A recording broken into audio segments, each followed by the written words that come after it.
हमारा जो first chapter था इलेक्ट्रोस्टैटिक्स में Gauss law and second part that is capacitance आज हम पूरा कंप्लीट कर देंगे। ठीक है, तो नेक्स्ट सेशन हम स्टार्ट करेंगे बच्चों करंट इलेक्ट्रिसिटी।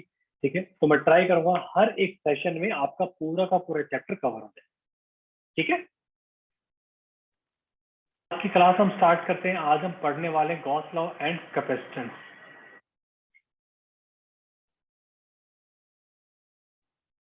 स्टैटिक्स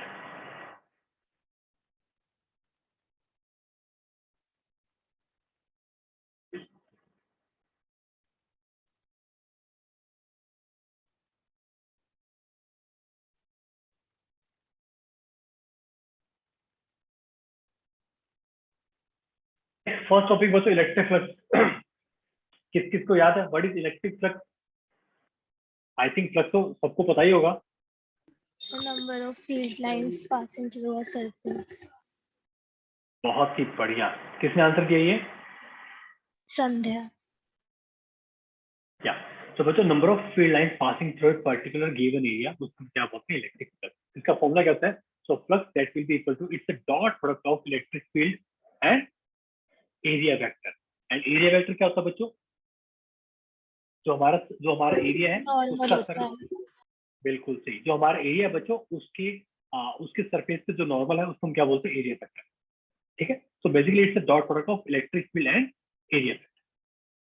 यानी कि हमें बच्चों कौन सा कंपोनेंट लेना है? अगर मैं यहाँ पे चेक करूं इलेक्ट्रिक फील्ड ऐसे है तो बच्चों हमें ये वाला इलेक्ट्रिक फील्ड लेना है, ये वाला कंपोनेंट।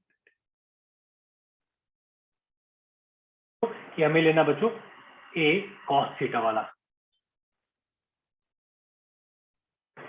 चलिए इस पे छोटा सा क्वेश्चन करते हैं। क्वेश्चन क्या है? Square of side a is lying in x y plane such that two of its side are lying on the axis if an electric field that is equal to alpha xk is applied on square where alpha is constant, the flux passing through square is। चलो बच्चों वाला question try करो एक बार, question ध्यान से समझो। बहुत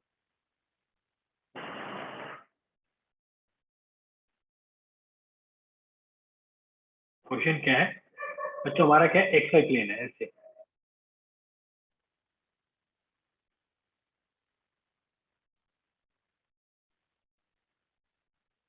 Z है।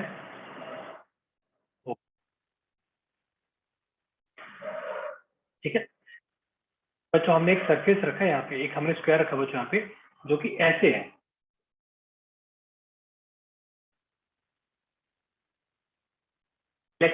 हमारा जो इलेक्ट्रिक फ्लक्स है ना बच्चों, हमारा जो इलेक्ट्रिक फ्लक्स है वो ऐसे पास कर रहा है, ऐसे।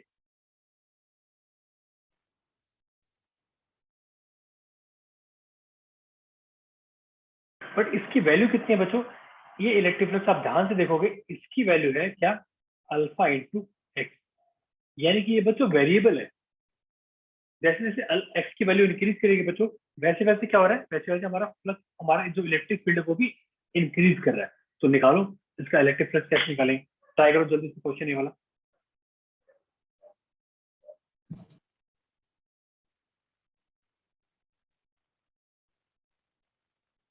है। तो अगर मैं सीधी सीधी बात करूं, हमारा इलेक्ट्रिक फ्लक्स का फॉर्मूला क्या होता है? देखो हम क्या करेंगे, अब हमारा जो इलेक्ट्रिक फील्ड है वो किस पे डिपेंड कर रहा है?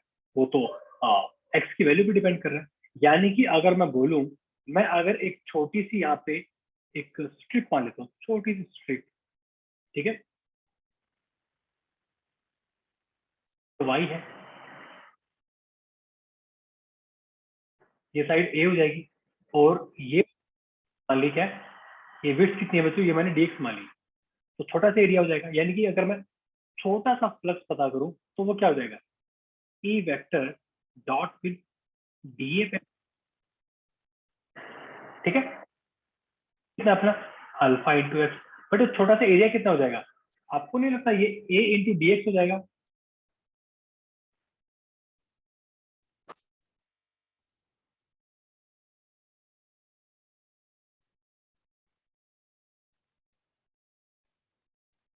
तो इसको इंटीग्रेट कर दो फ्रॉम 0 टू 5। और एक्स की लिमिट कहां से कहां हो जाएगी? From 0 to A.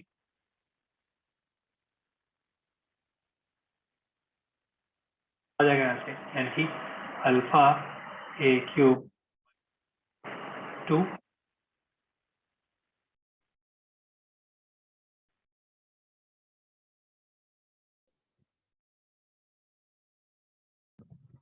सर आपकी वॉइस रुक रुक कर आ रही है। मेरी बात साफ नहीं आ रही क्या? सर बीच बीच में चली जाती है। कंफर्म करो मेरी आवाज सबको साफ आ रही है क्या? सर बीच बीच में चली जाती है। तो नहीं होना चाहिए।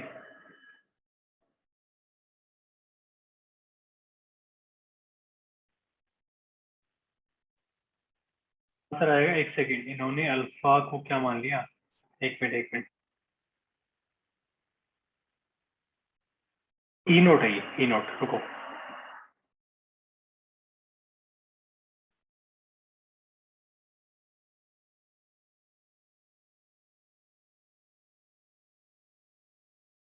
ई नॉट एक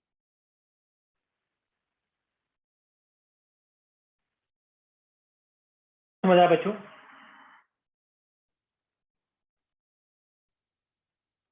बच्चों तो हमारे पास ज्यादा टाइम नहीं है, हमें पूरा का पूरा चैप्टर कवर करना है, बहुत सारे टॉपिक्स है, ठीक है? तो प्लीज जल्दी जल्दी हम रिवीजन करेंगे और जल्दी जल्दी हम क्वेश्चन भी सॉल्व करेंगे, ठीक? चलिए आगे चलते हैं।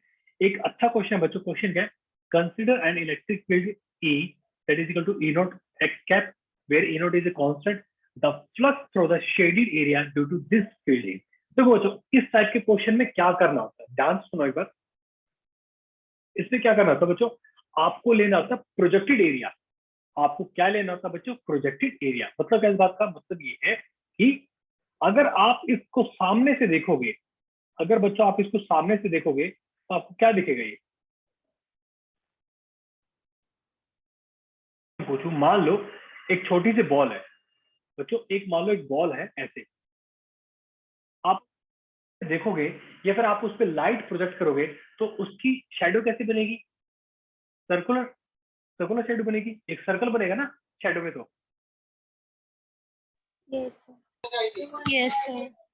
सिमिलरली बच्चों यहाँ भी है, आपको क्या करना होता है जब भी आप फ्लक्स का फॉर्मूला निकालोगे बच्चों, मैं आपको दोबारा यहाँ पे लिख देता हूँ, ठीक है? सो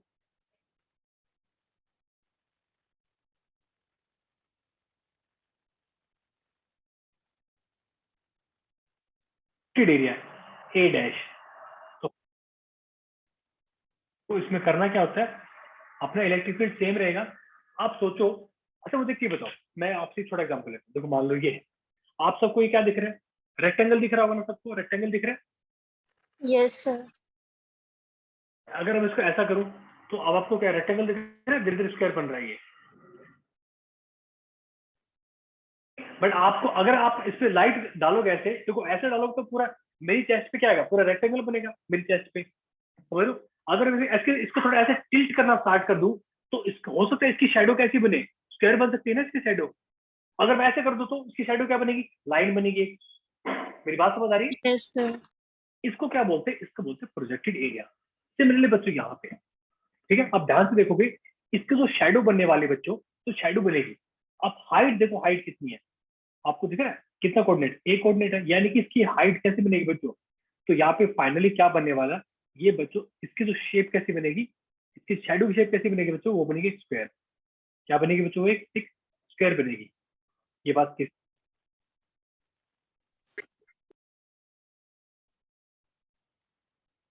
फ्लक्स, तो फ्लक्स किसके बराबर हो जाएगा?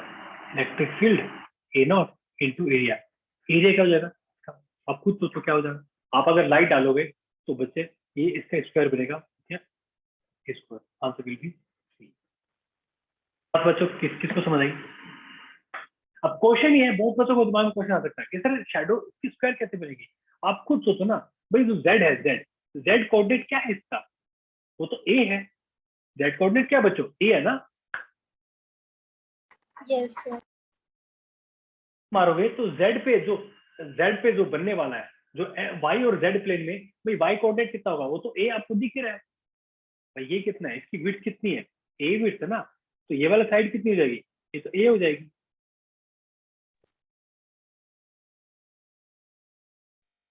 ठीक है? नाउ नेक्स्ट टॉपिक है बच्चों इलेक्ट्रिक फ्लक्स। ठीक है, अभी तक हमने जो बातें की बच्चों, कहने की थोड़ी सी सिमेट्रिकल बात है, सिमेट्रिकल।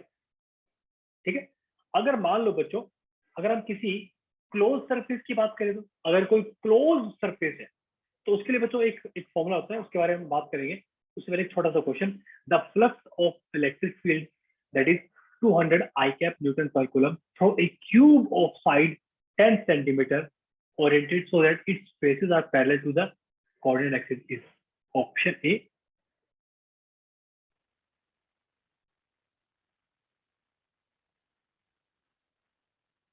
एक्चुअली होता क्या बच्चों, अगर आपको याद हो गॉस लॉ क्या होता था, to q enclose by epsilon not.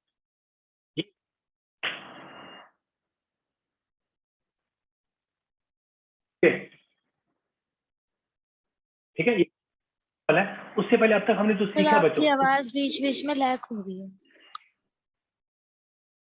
आ रही है क्या? Yes sir.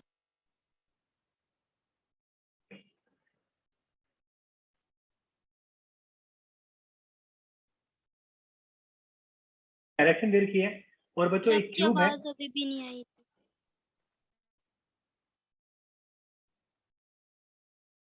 नहीं आ रही सर।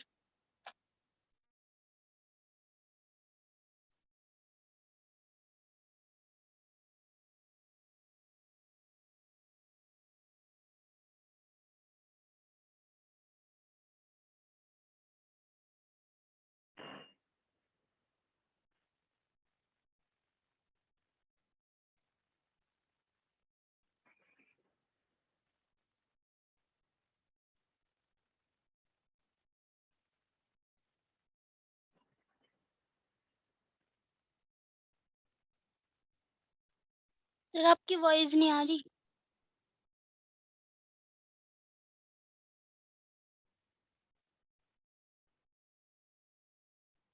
करके कनेक्ट करता हूँ।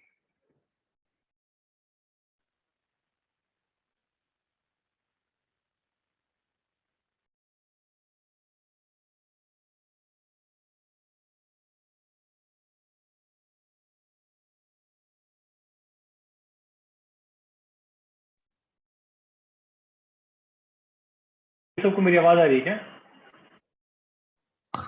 यस सर, अब क्लियर है। चलिए, thank you so much.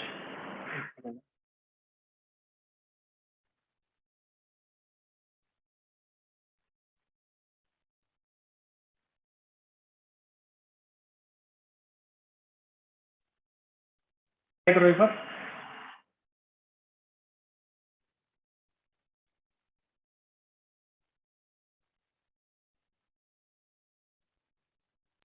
Sir इसका आंसर बी है। Answer B.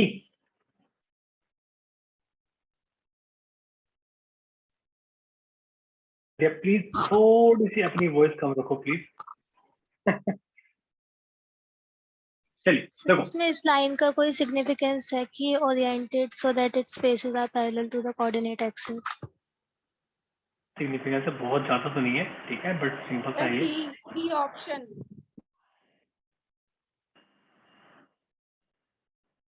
देखो बच्चों, आंसर क्या है इसका, answer will B A. Sir क्योंकि इसमें कोई चार्ज एनक्लोज्ड नहीं है। यस, बिल्कुल सही बोला आपने। देखो बच्चों, थोड़ा सा सर ध्यान से सुनना पैरेलल है, ऐसे है।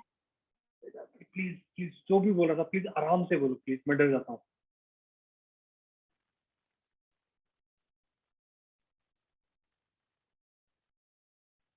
लगा रखे हैं, ठीक है, तो मेरे कान में आवाज बहुत तेज आती है, जो भी जब थोड़ा सा हल्का चिल्ला के बोलता है, ठीक है, तो मेरे इसमें देखो। अब एक्चुअली देखो क्या, अभी तक हमने जो चीजें सीखी ना भाई, अभी तक हमने देखे एक प्लेन सरफेस था, बट यहाँ पे बच्चों हमारे पास क्यूब है, इट्स अ क्यूब। बच्चों ये क्यूब है, क्यूब का मतलब क्या है भाई, हमारे पास ऐसे है,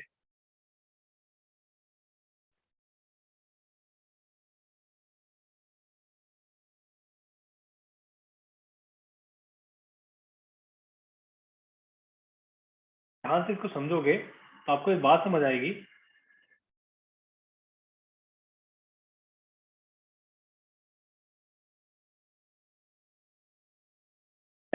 देखो, हमारा जो इलेक्ट्रिक फील्ड है वो कैसे है, इलेक्ट्रिक फील्ड क्या है अपना, मान लो कि अगर मैं बात करूं, चलो मैं ठीक है ये एक्स एक्सिस मान लेता हूँ, ये बच्चों अपनी एक्स एक्सिस, ठीक है, ये अपनी वाई है, ये अपनी जेड है। अब इलेक्ट्रिक फील्ड देखो अपने कैसा है, इलेक्ट्रिक फील्ड कैसा अपना, इलेक्ट्रिक फील्ड तो इस डायरेक्शन में है, ठीक है। और लेकिन अगर तुम ध्यान दोगे तो अपना जो एरिया वेक्टर है इस फेस के लिए, वो एरिया वेक्टर तो इस साइड में है, Yes, समझो? sir. और इस साइड का एरिया वेक्टर इस साइड में है भाई। बाकी किसी फेस से तो इलेक्ट्रिक फील्ड अपना पास नहीं करेगा ना। तो सोचो ये जो फ्लक्स है ये तो ये पॉजिटिव फ्लक्स हो गया है, और ये क्या हो जाएगा, ये नेगेटिव फ्लक्स हो जाएगा। बताइए होगा Yes. जीरो। देखो कितना सिंपल सा क्वेश्चन था, बहुत ही सिंपल सा क्वेश्चन बच्चों, लेकिन बहुत बच्चों ने गलत किया होगा, बहुत बच्चों ने गलत किया होगा। आई नो सर इसका ये वाला समझ नहीं आया, इस वाई दोनों तरफ अपोजिट कैसे हो गया? बच्चों फ्लक्स की डेफिनेशन क्या होती है, तो फ्लक्स का फॉर्मूला क्या होता है, अगर हम बात करें सीधी सीधी, ठीक है ना। देखो हमारा फ्लक्स का जो बेसिक फॉर्मूला है, सबसे बेसिक फॉर्मूला वो क्या है, flux is equal to it's a dot product of E vector into A vector, यही है बच्चों, ठीक है। अब ये अपना क्यूब है, अब क्या बोल रहे हैं कि अपना जो इलेक्ट्रिक फील्ड है that is parallel to X axis, क्योंकि आई कैप इसकी डायरेक्शन है, तो हमारा इलेक्ट्रिक फील्ड किधर है, अलोंग एक्स एक्सिस है, ये इलेक्ट्रिक फील्ड है ना। Yes sir. एरिया वेक्टर, अपना जो एरिया वेक्टर बच्चों वो क्या हो जाएगा, वो तो अपना जो सरफेस है उसके क्या होगा, परपेंडिकुलर होगा, सरफेस के परपेंडिकुलर होगा ना। तो हमारा एरिया वेक्टर तो यहाँ पे क्या है, ये तो पैरेलल है, तो यहाँ पे क्या है, ये तो पॉजिटिव है ना, क्योंकि दोनों आपस में पैरेलल है। लेकिन यहाँ पे एरिया वेक्टर तो पीछे की तरफ है, बट इलेक्ट्रिक फील्ड क्या है, टुवर्ड, भाई direction of electric field is from left to right, X axis नहीं होगा ना? हाँ। Direction of electric field X axis में होगा। ज्योति बेटा आपकी एक आवाज ऊंची आ रही है और आपकी आवाज हल्की सी कट के आ रही है, समझ नहीं आ रही बेटा। सर इलेक्ट्रिक फील्ड की डायरेक्शन तो एक्स एक्सिस नहीं होगी। एक्स एक्सिस के अलोंग है, towards positive x axis. Sir आपने इसमें इलेक्ट्रिक फील्ड की डायरेक्शन ऐसे की क्यों कंसीडर की, मतलब? तो बच्चों आप ध्यान से देखो ना भाई, हमारी इलेक्ट्रिक फील्ड की डायरेक्शन देखो क्या दे रखी है, 200 आई कैप। आई कैप क्या होता है, unit vector along x axis. Yes. Okay. तो भाई अपना एक्स एक्सिस हमने माना, तो चलो आगे चलते हैं, नेक्स्ट क्वेश्चन करते हैं, ठीक है। गॉस लॉ क्या बोलते हैं, so total flux emerging out from a closed surface is equal to 1 by epsilon naught times the total charge enclosed by the surface। बहुत ही इंपोर्टेंट फॉर्मूला है बच्चों, और बहुत ही प्यारा फॉर्मूला है। तो हम फ्लक्स को क्या लिख सकते हैं भाई, हम फ्लक्स का क्या फॉर्मूला है, it is q in by epsilon naught। so ये तो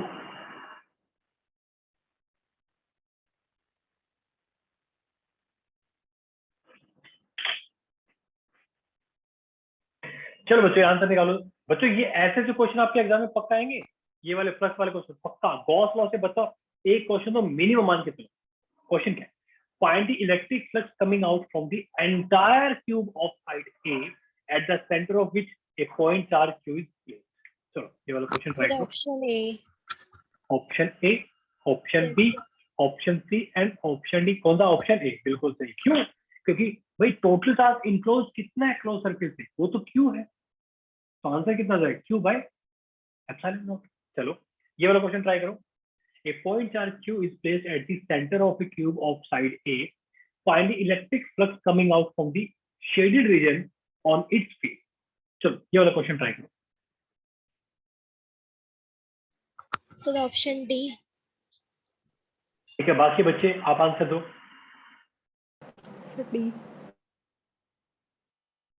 sir B. Okay option D.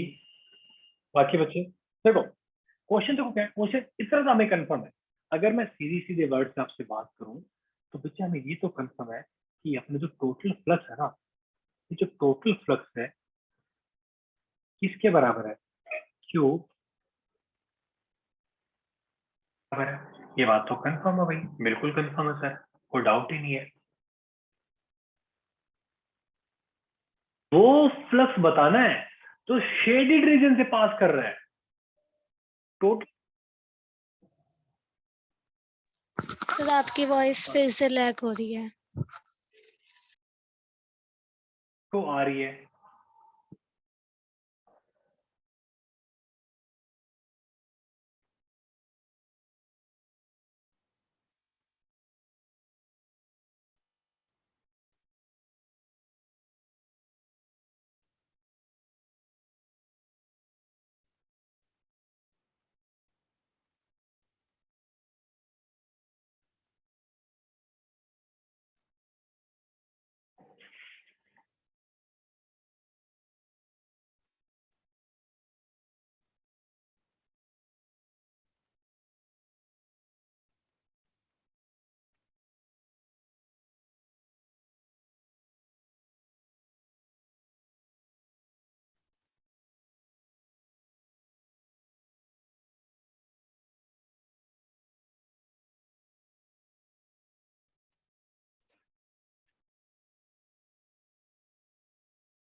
Sir आपकी वॉइस ब्रेक हो रही है। मतलब आ तो रही है ना?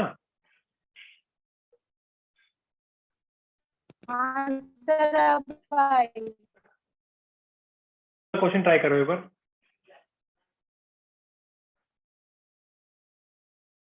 इंटरनेट तो बड़े चल रहा है बिल्कुल।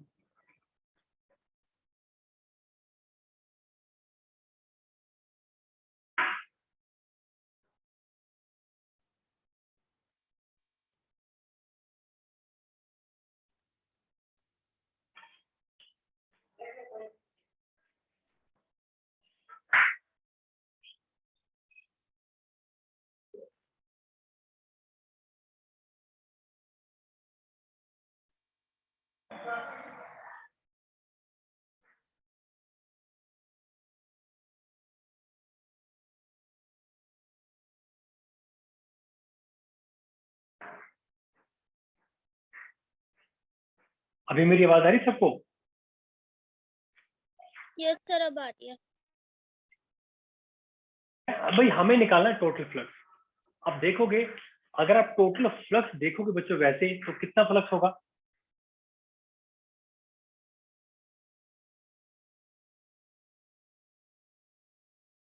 कि जो टोटल फ्लक्स निकलता है वो क्या होता है? Q bye epsilon naught. ठीक है, ओके। अब मुझे क्या बताओ, ऐसे कितने फेस हैं? ऐसे बच्चों कितने फेस होंगे टोटल? ये किसके बराबर हो जाएगा? ये हो जाएगा 6 into 4 flux throw shaded portion, ये हो जाएगा ना। So flux throw shaded part, ये किसके बराबर हो जाएगा? ये हो जाएगा बच्चों Q divide by 24 epsilon not. ये बात बच्चों किस किस को समझ आई? हमें सिर्फ जो हमें दिखा रखा ना, सिर्फ उस शेडेड पोर्शन से निकालना है। बट देखो मैंने इसको किस तरीके से सोल्व किया। टोटल फेज कितने बच्चों? टोटल फेज है 6। ठीक है, तो 6 फेज जो है उनमें से टोटल फ्लक्स कितना निकल रहा है? Q bye epsilon not. But हमें तो सिर्फ इस शेडेड पोर्शन से निकालना है। तो सोचो एक फेज में अगर ऐसे टोटल 4 पोर्शन बन रहे हैं, उसमें उसमें से एक शेडेड है, तो ऐसे टोटल 6 फेज में कितने होंगे? 24 होंगे। बट उनमें से एक ही ऐसा है जो शेडेड है। ये बात किस किस को समझ आ रही है? यस सर, आगे। यस सर, आ गए। चलिए ये वाला क्वेश्चन ट्राई करो बच्चों। ये क्वेश्चन आईआईटी में आया हुआ है, इससे सिंपल आपको क्वेश्चन कोई नहीं मिलेगा। इतना सिंपल क्वेश्चन है, आईआईटी का क्वेश्चन है ये। Question is a point charge Q is placed at the corner of a cube of side A. Find the electric flux coming out from the shaded region on its face. बिल्कुल ध्यान से सोचो, simple सा question है। पहले तो ये check करो कि अगर हम किसी चार्ज को कॉर्नर पे रखते हैं तो टोटल फ्लक्स कितना होता है। अभी शेडेड पोर्शन पे मत जाना, आप पहले चेक करो फ्लक्स कितना होगा।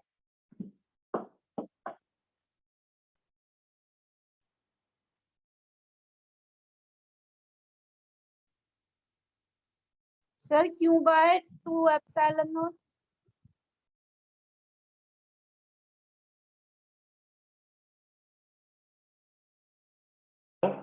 थोड़ा ध्यान से सोचना। अगर मैं चाहता हूं कि ये चार्ज Q है, ये पूरा का पूरा, तो उसके लिए बच्चों मुझे क्या करना पड़ेगा? मुझे एक तो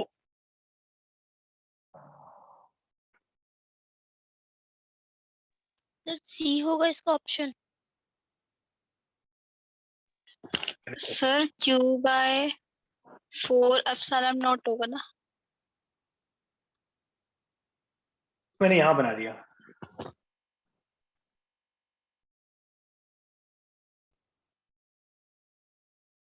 अब सोचो, ये मैंने बॉक्स बनाया कॉर्नर पे, ऐसा क्या होगा? ऐसे दो पीछे बनेंगे। Q by 8 epsilon naught. पहले मैं तो समझाने की कोशिश कर रहा हूँ, ये बात किस किस को समझ आ रही है? मैं चाहता हूँ कि बच्चों जो चार्ज है पूरा का पूरा इनक्लोज हो, तो उसके लिए हमें टोटल कितने क्यूब रखने पड़ेंगे? टोटल क्यूब कितने होंगे? 8। 8। बिल्कुल सही। तो यानी कि अगर मैं बोलूं कि यहाँ पे ध्यान रखो, तो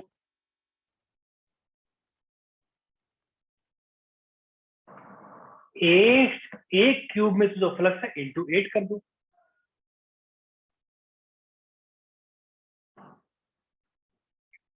अगर 8 क्यूब रखूंगा तो ही तो पूरा का पूरा चार्ज इनक्लोज होगा।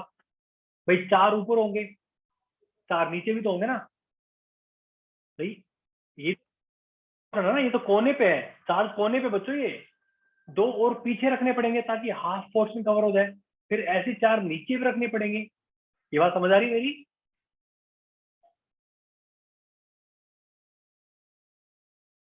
समझ आई? सर ये थोड़ा दिक्कत लग रहा है सर, एक बार और। देखो ये आपने चार्ज क्यों रखा हुआ है? ये तो एक बॉक्स के अंदर रखा हुआ है ना, क्यूब के अंदर रखा हुआ है। तो ध्यान से समझो क्या बोल रहा हूँ। अगर मैं इस चार्ज को अगर फेस पे रख दूं, यहां रख दूं मैं फेस पे, मैं चाहता हूं कि पूरा का पूरा चार्ज कवर हो, तो मुझे एक बॉक्स ऐसे ऊपर बनाना पड़ेगा तो पूरा चार्ज इनक्लोज होगा। Yes sir. तो अगर चार्ज इनक्लोज हो गया तो टोटल फ्लक्स कितना है? वो तो Q बाय एप्सिलॉन नॉट है। लेकिन यहाँ पे 2 बॉक्स में डिवाइड हो रहा है, तो ए बॉक्स में फ्लक्स कितना हो जाएगा, हाफ नहीं हो जाएगा, तो Q/2 एप्सिलॉन नॉट हो जाएगा। यस मेरी बात सर। याद करो, आपने केमिस्ट्री में पढ़ा होगा, याद करो, फेस फेस सेंटर्ड BCC होता ना, body centred, face centred, edge पे, आप एज पे कुछ रखते हो, याद है, भूल गए भाई? आप जब भी कोई चार्ज एज पे रखोगे ना, एज पे, ये 8 पार्ट में डिवाइड होता है, याद है, भूल गए? यस सर, याद है। तो यानी कि एक से फ्लक्स कितना है, Q/8 एप्सिलॉन नॉट। ये एक क्यूब की बात चल रही है। अब ये क्या बोल रहे हैं, ये कह रहे हैं कि भाई हमें तो ना इसमें चाहिए, हमें तो मैंने ऐसे चाहिए। अब सोचो, ये हाफ है, ये शेडेड है, तो मैं काम करता हूँ ना, मैं इसी को पूरा शेडेड मान लेता हूँ, एक फेज पूरा शेड हो गया, ठीक है। तो यानी कि ये जो आया बच्चों, ये क्या 6 टाइम, मैं बोल सकता हूँ शेडेड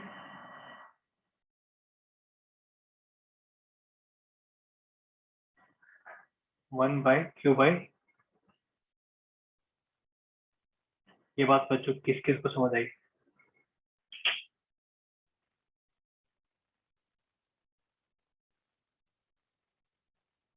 समझ आई? तो ये अब जाओ 48 कैसे आया नीचे?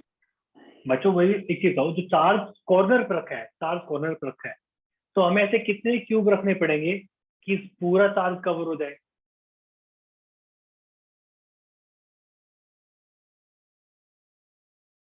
तो 8। वो 8 पार्ट में डिवाइड होती है, 8 पार्ट में।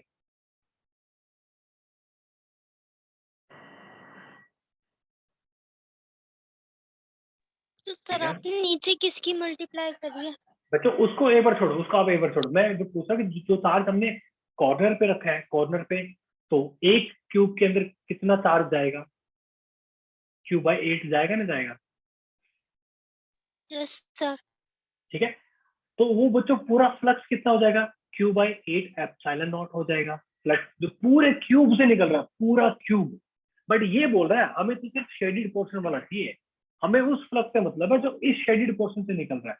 तो सोचो, मैं इस शेडेड को मैं मान सकता हूँ कि एक पूरा फेस बन गया ना, ये भाई हाफ शेड यहाँ पे है, हाफ शेड यहाँ पे है, मैं बोल देता हूँ कि एक पूरा फेस इन्होंने क्या कर दिया, शेड कर दिया।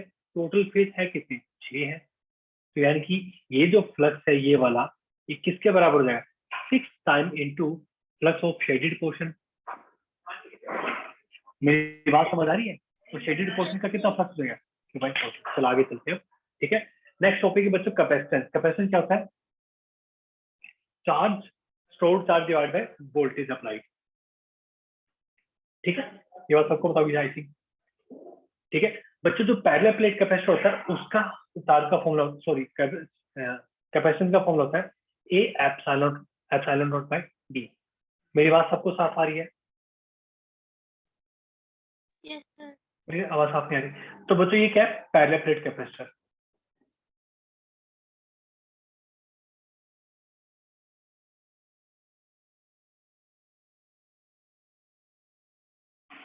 Parallel plate A epsilon naught D by, sorry A epsilon naught by D.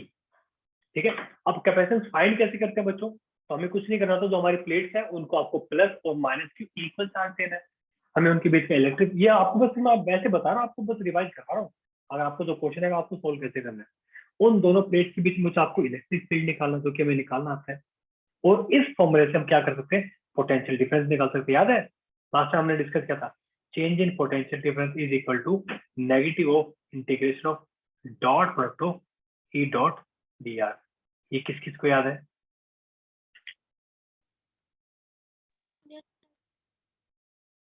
Finally C is equal to Q/V। Capacitor बच्चों, तो उसकी कैपेसिटेंस का ये फॉर्मूला होता है 4 pi epsilon not R1 R2 divide by R2 minus R1।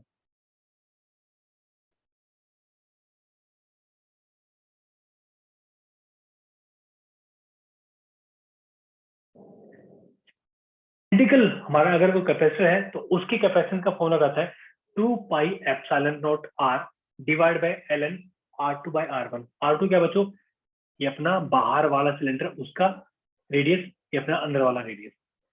आपको सिर्फ फॉर्मूले रिवाइज करवा रहा हूँ और कुछ नहीं, दैट्स इट।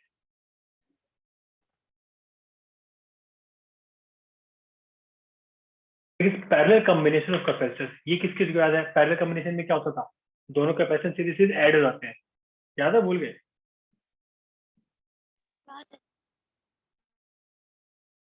की बात करूँ तो याद करो, ये क्या है? इट्स, याद है ये कैसा है?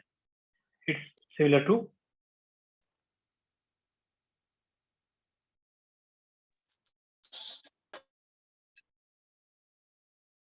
सीरीज है। बच्चों आराम से बोलो प्लीज, एकदम तेज।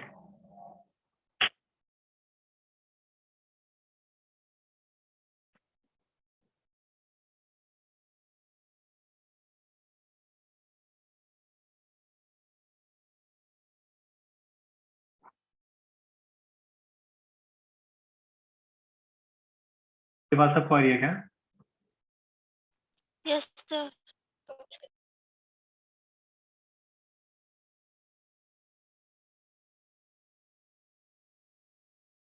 सॉल्व करो। Calculate the capacitance between points P and Q in the following circuit. ये तो बहुत ही सिंपल सा क्वेश्चन, इसको जल्दी ट्राई करो। Option A, option B, option C and option D. चलो ट्राई करो।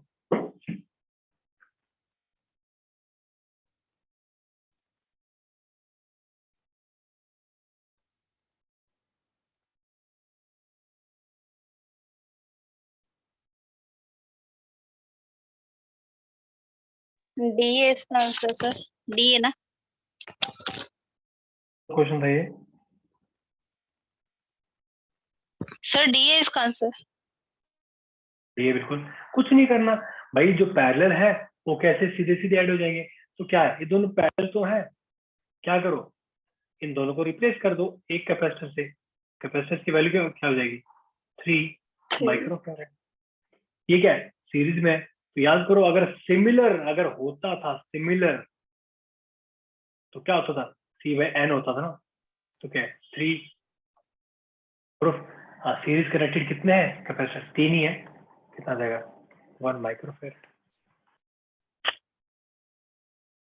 क्वेश्चन को अच्छा क्वेश्चन है। 10 capacitors C, 2C, 3C, 4C till 10C are connected in parallel, then what will be their equivalent capacitance? चलो question try करो।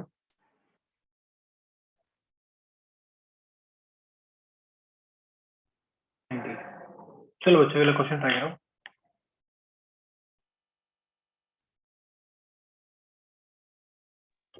सी। अब सबको मेरी आवाज क्लियर आ रही होगी बच्चों? सर सी है इसका आंसर।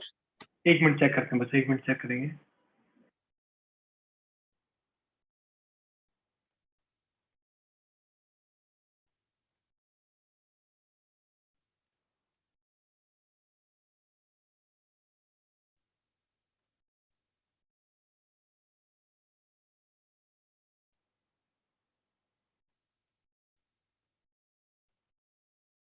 तो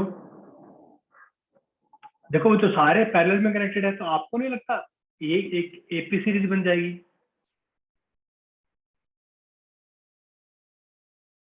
होती है।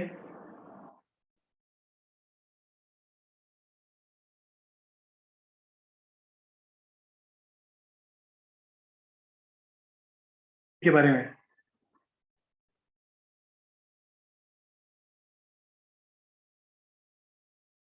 सारे आप कैपेसिटर कैसे ऐड कर सकते हो?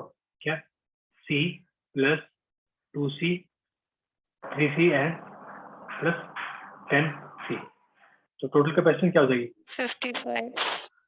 तो C को वन ले लो, अंदर क्या होगा? 1 प्लस 2 प्लस 10। वो तो एपी सीरीज है, इसको आप सीधा सीधा, इसका सम का फॉर्मूला क्या होता है? ये तो वो वाली चीज है ना, 1 2 3 4 5 इनको ऐड करना। तो क्या होता ए है? Plus and D. एक ये भी तो होता है ना।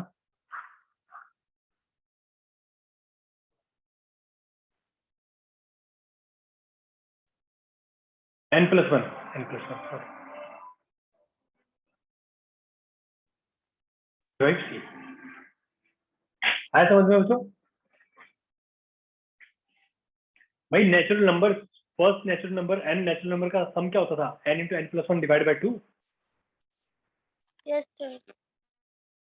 अगला क्वेश्चन है बच्चों, ये वाला क्वेश्चन सॉल्व करो, अच्छा क्वेश्चन है। Find the equivalent capacitance of the infinite ladder. इसको ट्राई करो एक बार।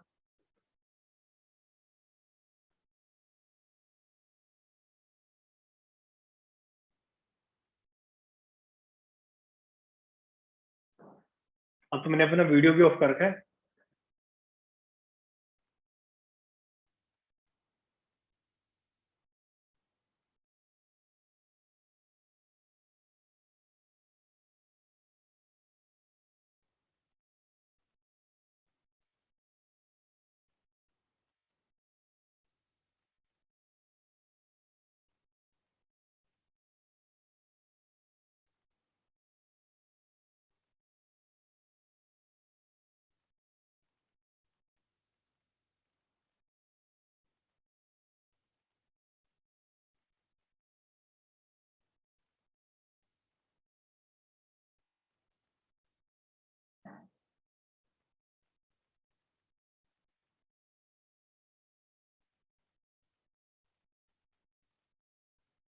बच्चों ऐसे केस में आप क्या मान सकते हो? ये इनफाइनाइट सीरीज है। आपने एक बात देखी है यहाँ पे, आप थोड़ी एक बात नोट करना कि एक बच्चों पार्ट है सीरीज का जो बार बार क्या कर रहा है, खुद को रिपीट कर रहा है। तो आपको नहीं लगता कि वो जो पार्ट है जो खुद को बार बार रिपीट कर रहा है वो ये वाला पार्ट है?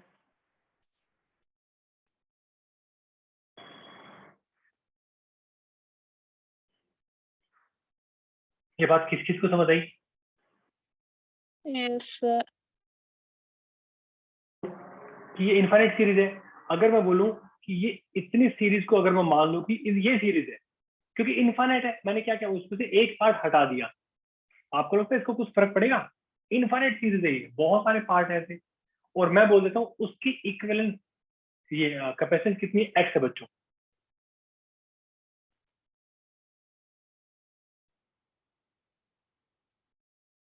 क्योंकि एक्स है तो क्या मैं इसको ऐसा बना सकता हूँ सर्किट?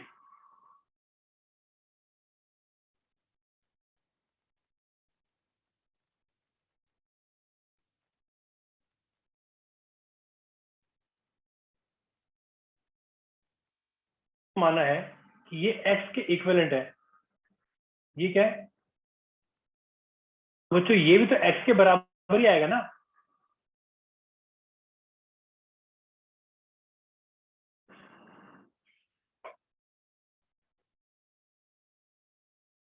मैंने इनफाइनाइट सीरीज का जो मैंने इक्विवेलेंट कैपेसिटेंस वो मैंने एक्स माना है, तो ये भी तो एक्स होगा ना, क्योंकि ये हमने क्या मानी है कि सेम सीरीज है। तो यानी कि अगर मैं लिखूं एक्स किसके बराबर आ जाएगा? ये दोनों किस में है? सीरीज में। तो उसको लिख सकता हूं मैं 2x divide by 2 plus x plus में 1। क्या मैं इसको ऐसे लिख सकता हूँ क्या? तो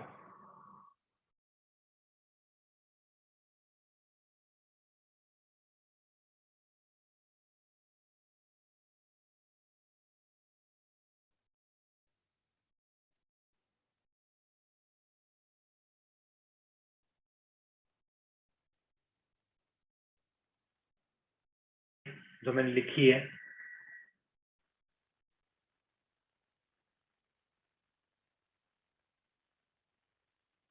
ये,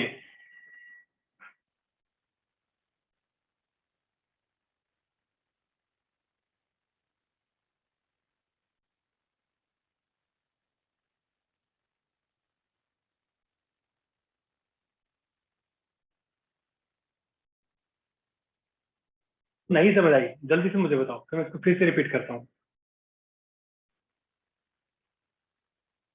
समझ आ गया सर।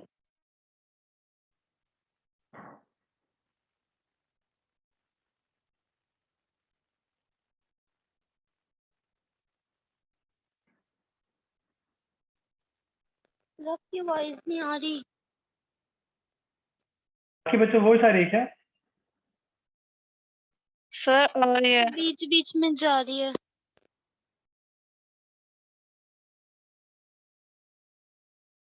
Yes sir. आ रही है क्या? यस सर, अब आ रही है। देखो क्वेश्चन, देखो क्या क्वेश्चन ये है कि एक इनफाइनाइट ऐसे हमने कॉम्बिनेशन बना रखा है, तो मैंने आपको क्या बोला था कि बीच में हमने एक पार्ट चेक किया जो बार बार रिपीट कर रहा है, तो वो क्या कौन सा पार्ट था? शुरू वाला C+2C। अब मैंने क्या किया, मैंने एक पार्ट को मैंने अलग कर दिया और मैंने इनफाइनाइट सीरीज को मान लिया कि हाँ चलो ठीक है, क्योंकि इनफाइनाइट सीरीज है, अगर आप एक पार्ट अलग कर दोगे कुछ बिगड़ेगा नहीं। तो हमने क्या किया, हमने माना कि वो जो इनफाइनाइट पार्ट हमने माना है उसकी जो इक्विवेलेंट कैपेसिटेंस वो बच्चों मैंने एक्स मान ली। तो बच्चों ये भी तो एक्स होगी ना, फिर मेरी बात समझ आ रही है? Yes sir. ये एक ही बात है, मैंने ये बोला कि एक ही सीरीज है, ज्यादा फर्क नहीं पड़ेगा। अगर ये आप एक्स मानोगे तो ये भी आपको एक्स ही मानना पड़ेगा ना, ठीक है? तो मैंने क्या बोला, फिर अगर एक्स है तो एक्स इज इक्वल टू, ये दोनों क्या बच्चे, ये दोनों क्या है, ये तो सीरीज में है, क्या कैसे होगा रिजल्टेंट कैपेसिटेंस का? ऐसे होगा ना, 2x divide by 2 plus x plus में 1। फाइनली मैं x की वैल्यू क्या नेगेटिव मिली, 2 भी मिली, हमने 2 लिखा। चलिए बच्चों, नाउ व्हीटस्टोन ब्रिज, अगर कोई भी ब्रिज अगर बैलेंस है बच्चों तो कैसे होगा? अगर ये रेशियो फुलफिल करे तो C1 bye C2 divide by C2 bye C4 क्या है? मैंने इसको ऐसे याद किया, इन दोनों को डिवाइड कर दो बस, तो C1 bye,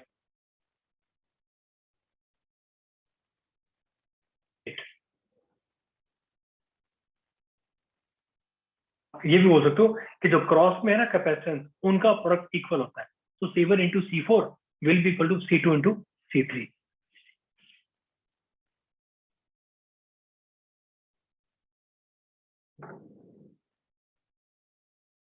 find the equivalent capacitance. देखो बच्चों होता क्या, अगर मान लो हमारा कोई ब्रिज बैलेंस है, तो जो बीच में जो एज ए ब्रिज काम कर रहा है कैपेसिटर, उसको हम हटा सकते हैं, उसकी कोई वैल्यू नहीं है। Question is find the equivalent capacitance between point A and B, all the capacitance have capacitance 2C। चलो बच्चों ये वाला क्वेश्चन आपको सॉल्व करना है, सिंपल सा क्वेश्चन, ट्राई करो।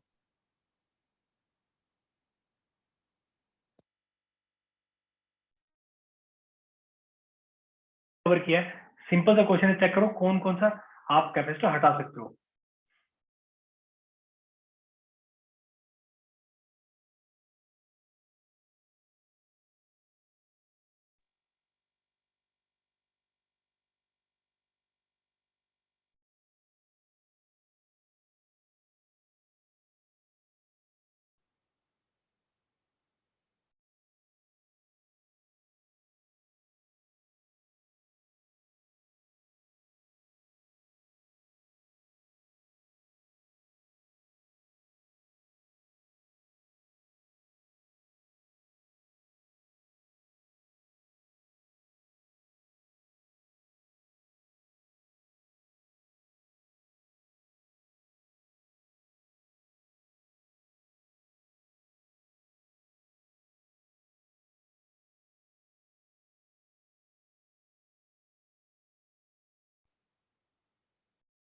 जी बेटा, सिंपल सा क्वेश्चन ट्राई करो उसको।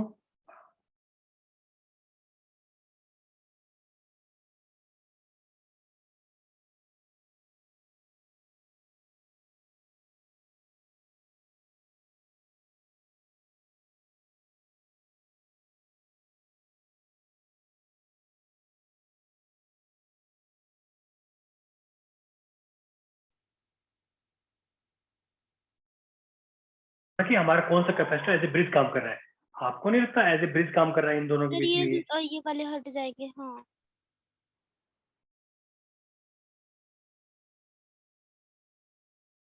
ये सीरीज में है, सीरीज का क्या होता है, जैसे पैरेलल ऐड करते थे रेजिस्टर, वैसे करो ना, तो उसकी वैल्यू 1 हो जाएगी, तो बीच वाले उनकी वैल्यू 1 हो जाएगी, तो नीचे वाले दोनों उनकी वैल्यू 1 हो जाएगी।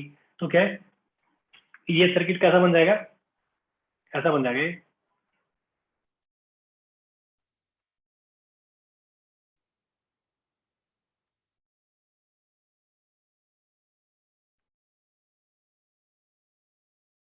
तो कितना आ जाएगा? Sir A 3C।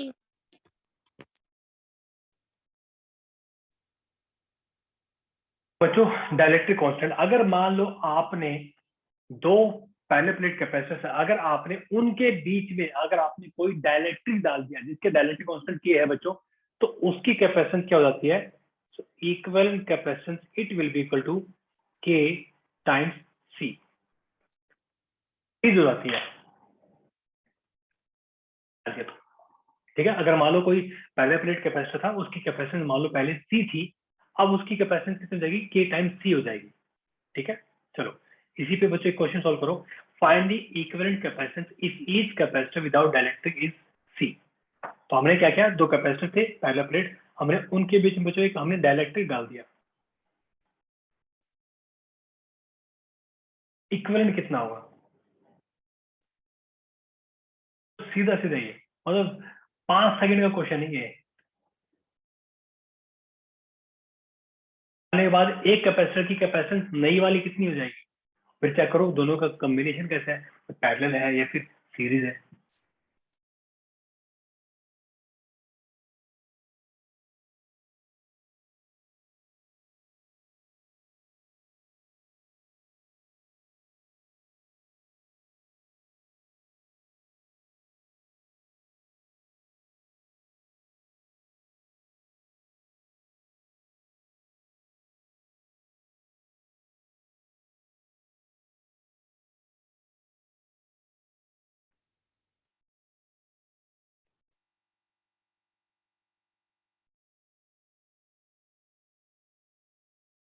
तो ना आप बताओ,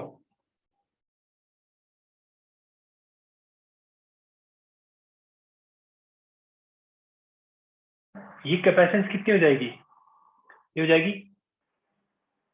K1 टाइम सी। ये क्या हो जाएगा बच्चों? K2 टाइम सी।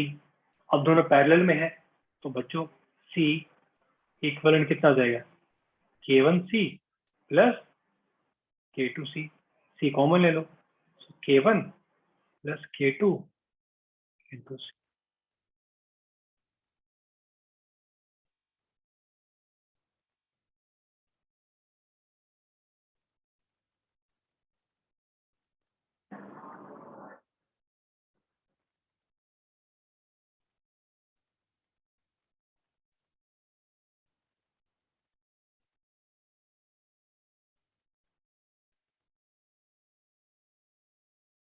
समझ आई?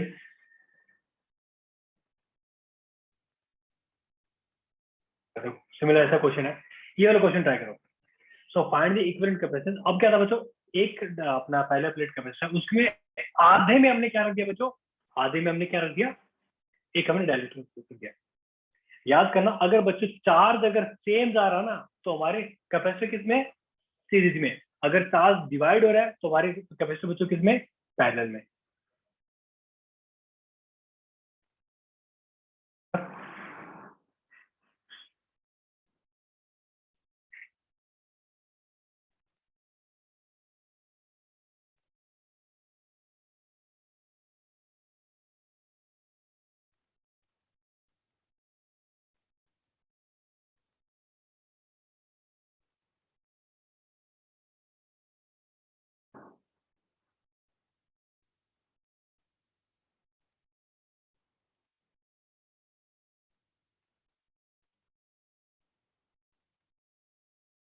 यहाँ पे चार्ज डिवाइड हो रहा है, फिर सेम चार्ज है दोनों उसके बीच में, कैपेसिटर के बीच में।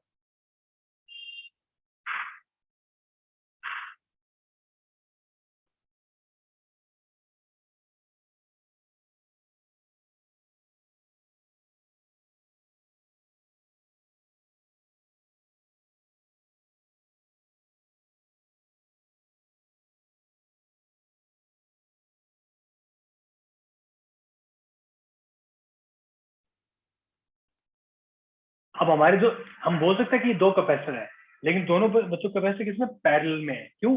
चार्ज डिवाइड होगा ना। तो अगर मान लो ऐसे होते कैपेसिटर अपने, मान लो K1 है और अगर ऐसे कोई कैपेसिटर K2 है, तो बच्चों दोनों में चार्ज क्या इक्वल होता, बट यहाँ पे चार्ज क्या है? डिवाइड हो रहा है। लेकिन यहाँ पे छोटी सी कंडीशन क्या बच्चों, इसकी आप कैपेसिटेंस वैसे निकालोगे तो कैपेसिटेंस क्या हो जाएगी? A epsilon not D। ठीक है, एरिया तो हाफ है ना, ये हो जाएगा। तो ये कितना हो जाएगा? सो इसको मान लो C1 है, तो C1 will be equal to 2 into D divide A2 कितना जाएगा A एप्सिलॉन नॉट D। लेकिन C2 क्या होगा बच्चों? C2 will be equal to A by 2 epsilon not D।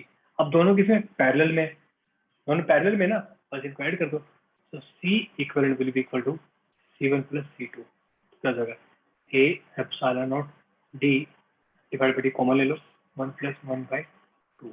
Answer क्या जाएगा? Answer B। बच्चों ये बात किस किस को समझ आई? यहाँ दूसरा कैपेसिटर कहाँ पर लगा है? कैसे हो जाएंगे ना, देखो भाई एक्चुअली कैपेसिटर तो एक ही था, ये एक ही कैपेसिटर था, बट हुआ क्या, हमने आधे में हमने क्या रख दिया, हमने डायलेक्ट्रिक रख दी हमने आधे में, तो अब उसकी कैपेसिटेंस डिफरेंट नहीं होगी ऊपर वाले पोर्शन की और नीचे वाले पोर्शन की कैपेसिटेंस डिफरेंट होगी। Okay sir. और चार्ज क्या बच्चों, चार्ज डिवाइड हो जाएगा। भाई ऊपर वाले अगर कैपेसिटेंस दूसरी है तो उसमें क्या होगा, भाई चार्ज का फॉर्मूला क्या था, Q इक्वल टू CV। ठीक है, चलो ये क्वेश्चन, ये वाला क्वेश्चन देखो, अभी देखो ये सीरीज में है, तो दोनों सीरीज में, क्यों, जो आप चार्ज दोगे ना एक कैपेसिटर से निकल के अगले में वही पहुंचेगा। अब इस बार क्या है, पिछली बार हमने एरिया हाफ कर दिया था, इस बार बच्चों इसका डिस्टेंस हाफ हो जाएगा बस। ये वाला क्वेश्चन आपका होमवर्क है। ठीक है, चलो ये वाला क्वेश्चन ट्राई करो, ये वाला। अब यहाँ पे देखो क्या है, एक के अंदर हमने क्या कर दिया, ऊपर वाला पोर्शन है, जो जो जो दो नीचे वाले हैं इनका कॉम्बिनेशन ऊपर वाले के साथ में क्या पैरेलल में होगा। ये वाला क्वेश्चन ट्राई करो एक बार।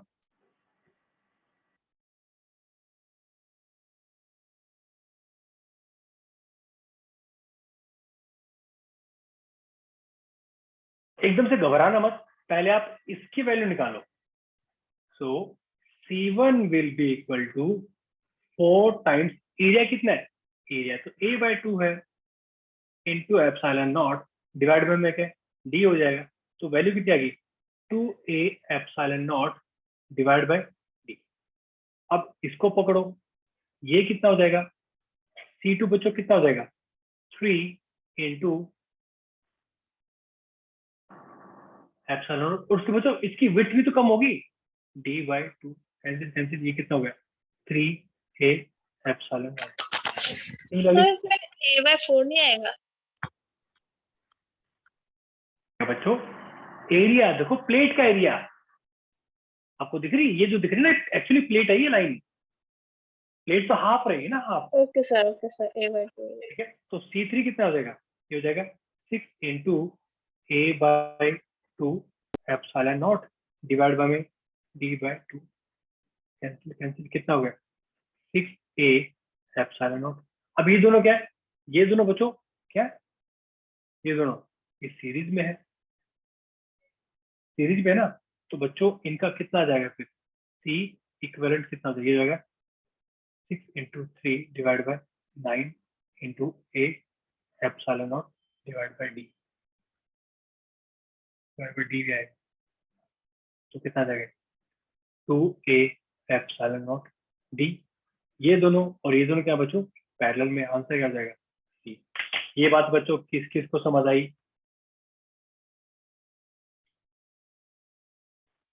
किसको समझ आया? ठीक है, तो बच्चों फाइनली हमने हमारा आपका पूरा चैप्टर इलेक्ट्रोस्टैटिक हमने कवर कर दिया है।